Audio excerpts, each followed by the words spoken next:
Wakil Ketua Umum PSSI Zainuddin Amali memastikan tidak ada pemain titipan dalam seleksi Timnas U17 Indonesia. Ia mengatakan proses seleksi yang digelar di 12 kota di Indonesia termasuk kota Makassar adalah hal-hal yang benar terjadi objektif.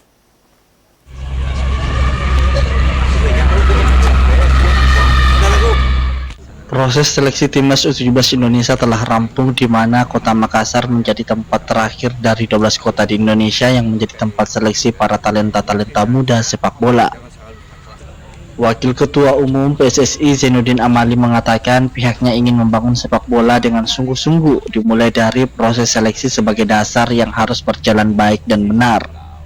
Mantan Menteri Pemuda dan Olahraga Menpora itu menegaskan, seleksi Timnas U17 Indonesia ini menjadi kesepakatan bagi seluruh anak bangsa yang ingin membela Timnas. Zainuddin Amali memastikan tidak ada pemain titipan dalam seleksi Timnas U17 Indonesia. Ia mengatakan, proses seleksi yang digelar di 12 kota di Indonesia termasuk kota Makassar adalah hal yang benar-benar objektif.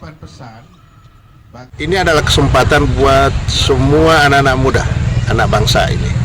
Jadi tidak ada ini harus ini titipannya si ini dan lain sebagainya. Tidak ada. Kita objektif sebab kita membangun sepak bola ini dengan sungguh-sungguh dan dengan dasar yang benar.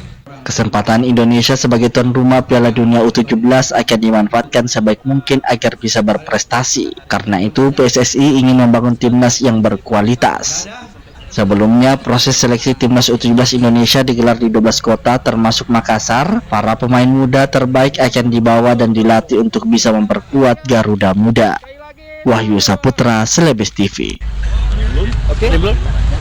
Oke.